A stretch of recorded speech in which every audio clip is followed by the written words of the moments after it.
1, 2, 3, 4, 5, 6, 7, 8, 9, 10.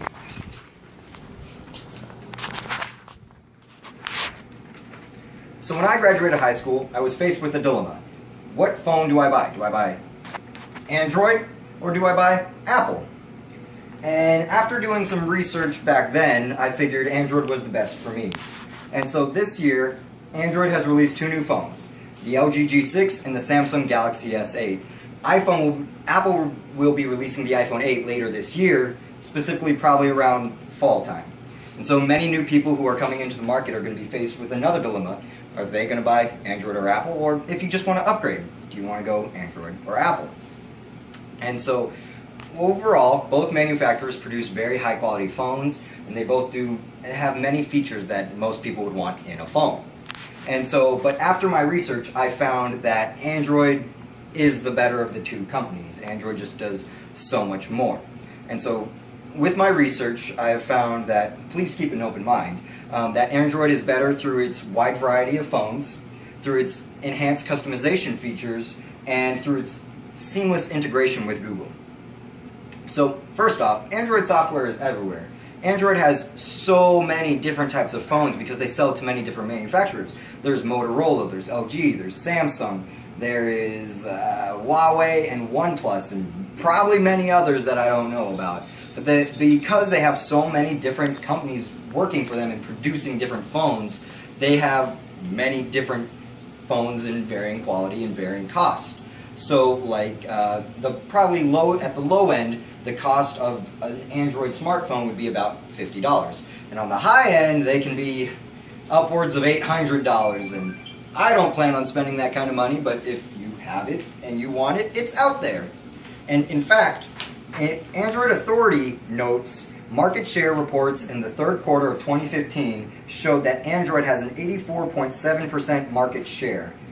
They are everywhere. A lot of people use them. And because of that, Android is so versatile. If you want a phone that you can take with you and drop like 5 feet and take it swimming or whatnot, it's out there. If you want a phone that you can drop 3 feet off the ground and break, I know for a fact that one also exists. Happened to me. But anyway, Apple on the other hand though only has 5 phones available. The iPhone SE right here, the iPhone 6, the 6S, 6 Plus, excuse me, the 7 and the 7 Plus, with the iPhone 8 and 8 Plus coming later this year. Because of that, you don't have a wide selection. And so the low end, the SE, would be $400. The high end, the 7 Plus, is $769. Not bad per se, but Android still has plenty more options.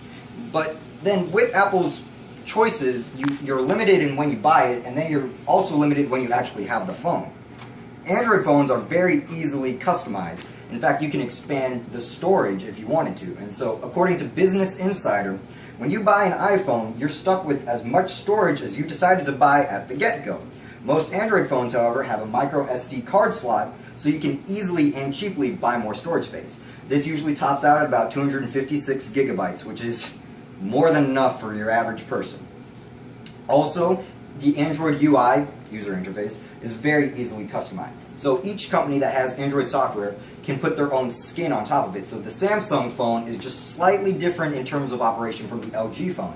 Well, if you don't like that, Android has these apps that are called launcher apps that allow you to completely customize that layout to be whatever you want it to be. Apple does not.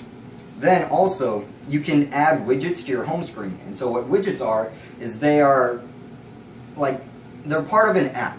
But you can put it on your home screen so that way you can just look at it for glanceable information without actually having to open an app. Like the weather app, you can just have the weather of the day set aside on one of your home screens. And another thing that's great about Android is it has home screens and app screens. Apple, you only have the home screens, but Android, if you want to flood all of your home screens with your app icons, you can.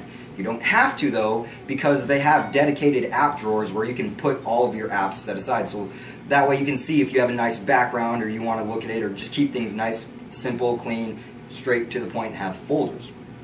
Whereas with Apple, the iOS is the same on all of their devices. They're constantly updating it, but iOS is the same on all their devices. The only difference is the hardware. And then Apple also intentionally makes it more difficult for you to change the ringtone of your phone versus, like, for my phone, I made the text notification an old track from a TV show that goes beep, beep, beep, beep, whereas for iPhone, if you want to do that, you have to jump through all these different hoops. So most people generally just have the same stock ringtones that are on iPhone. So if you're in a room full of iPhone users and one person's phone goes off, you're probably all going to check your phone because you're all going to think it was you with that same little maraca jingle that everyone has. Then, because of this, Apple has allowed some customization in the form of allowing Google to work on their phones, but Android still does it so much better. So Android and Google are fully integrated. They are essentially the same company.